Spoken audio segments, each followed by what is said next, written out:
欢迎来到巴巴娱乐呀频道，请订阅频道，所以大家不要错过当天最热门的新闻。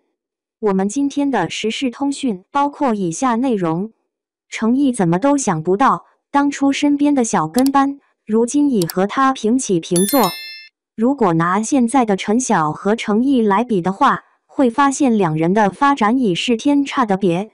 因为自从结婚之后，有关于陈晓的电视剧热度就变得相当之低了。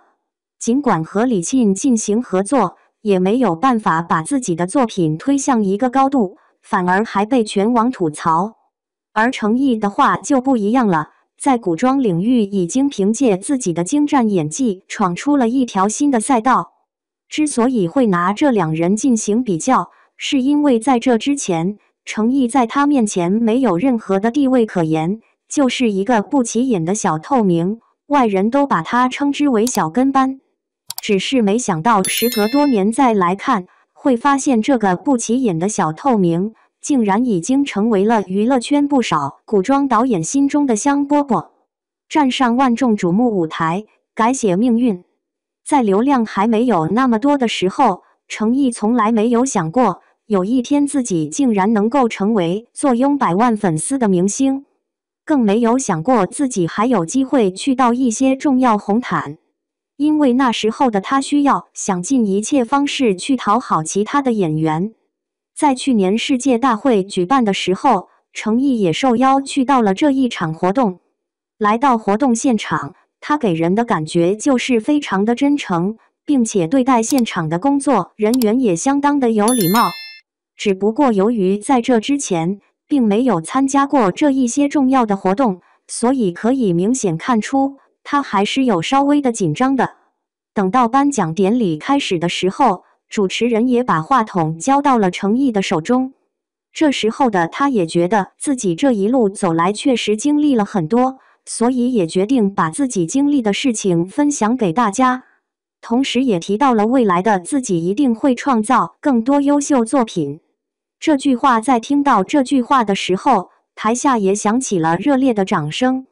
在这之前，他只有帮其他人鼓掌的份，想要站在万众瞩目的舞台上是几乎不可能的事情。等到下台的时候，礼仪小姐对他也是相当有礼貌，让他先走下去，而这时候的他很是谦虚，反而让女士优先。喜欢了他多年的粉丝也觉得他这一路走来确实是太不容易了。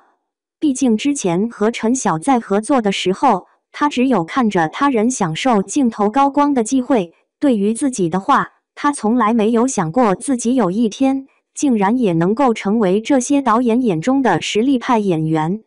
程毅在刚去到娱乐圈的时候，听到的不是这些导演对他的夸赞，反而是这些导演觉得他没有任何的背景和资源，所以面对他所提出的合作，直接就把他拒之门外了。觉得像这样的人，就算是喊进自己的剧组，也给自己创造不了任何的价值，所以完全就不予理会。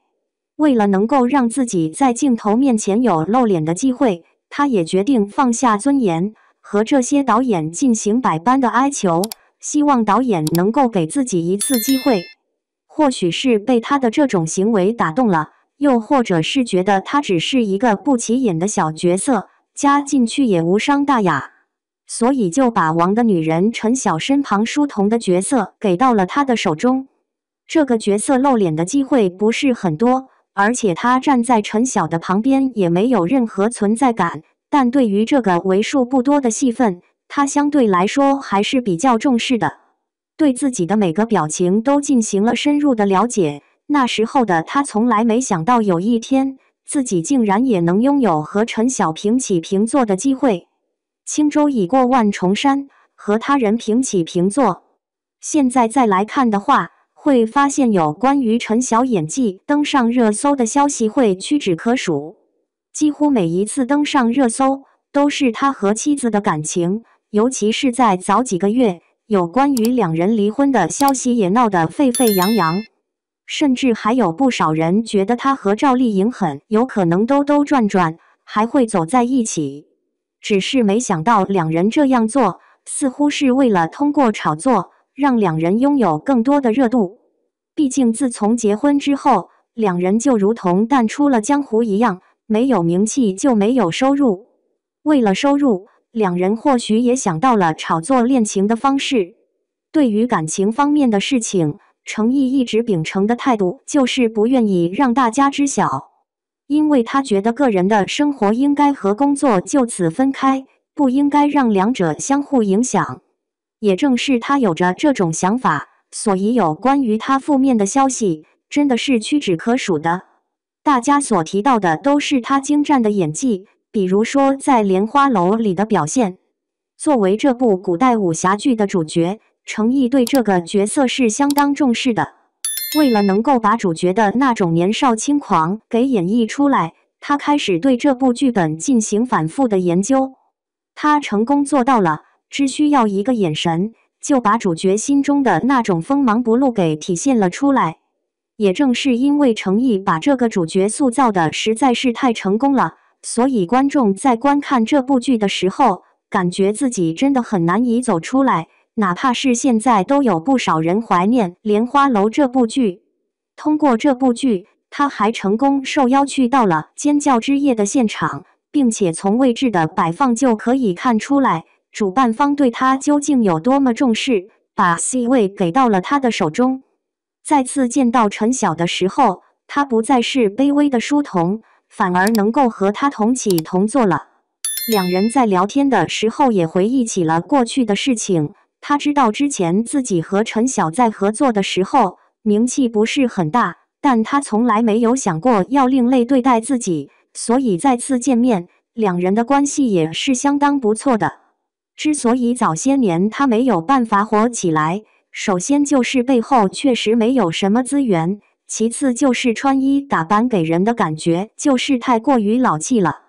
再去到娱乐圈里后，很多的同行也对他进行了各种各样变相的打压，这也不禁让人联想到了现在的赵丽颖。在刚去到娱乐圈时，他随便一个动作就会被这些导演百般的嘲讽，只是撅了一个嘴巴，导演直接就拿着他和猪来比较。剧组的其他人在听到导演攻击赵丽颖的时候，没有一个站出来帮他说话，反而都在捧腹大笑，想通过这样的方式来讨好导演。但现在再来看的话，这两个人都是轻舟已过万重山，只不过回想起过去经历的一切，程毅的心中仍然是非常难受的。因为不管做什么都会有各种各样的人区别对待他，这其实也是娱乐圈一种残忍的表现。被公司刻意为难，注重粉丝感受。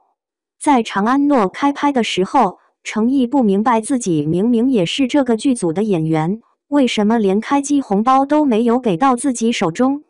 其实并不是他想要这几十块钱，只是他觉得这是对自己的一种尊重。毕竟不管是演员还是其他跑龙套的，全都得到了这个开机红包，而自己却直接被忽略掉了。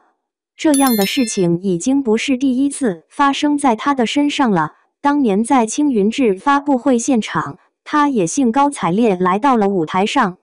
只不过他发现，不仅主办方对自己有意见，就连礼仪小姐都觉得他的咖位太小了，不配自己切蛋糕，所以直接就忽略了他的感受。这时候的他甚至把手都伸出来了，就是为了避免礼仪小姐难堪。结果他成为了被忽视的那一个。这一路走来，他确实经历了很多人的冷眼旁观，而且他所在的公司也一直是想要把他的价值给榨干。因为在公司看来，他现在已经拥有了一定的名气，为了能够给公司创造更好的价值，一直想要他去带各种各样的新人，导致这些年的他一直在古装市场打拼，没办法闯进一个新的赛道。而在某些人看来，就是他只想吃这一领域的红利，面对各种各样的恶评，他所做的就是不予去理会。现在的他也终于在娱乐圈拥有了自己的一席之地，在他身上最难得的一点就是对待粉丝很真诚。现在对于很多公众人物来说，他们是完全不会在意粉丝的真实感受的。秦霄贤之前的绯闻女友就爆料过一则重磅消息，那就是一个粉丝不管去到哪里都会对他进行艾特。女方把这件事情告诉秦霄贤的时候，换来的则是对方的攻击，觉得做出这样的行为非常傻，程毅从来不会这样做。看到有粉丝要和自己合照的时候，他宁愿放弃自己和其他明星合照的机会，先和这些粉丝合照。他知道这些粉丝一个个对自己也很是真诚。对待一些名气不怎么高的演员，他也一直是礼貌对待，因为在这些演员身上，他看到了自己曾经的影子。你觉得他火起来应该吗？文章描述过程，图片都来源于网络，为提高可读性，细节可能存在润色，文中部分观点仅为个人看法，请理性阅读。此文章旨在倡导社会正能量，无低俗等不良引导。如涉及版权或者人物侵权问题，请及时联系我们，我们将第一时间删除内容。如有事件存疑部分，联系后即刻删除或做出更改。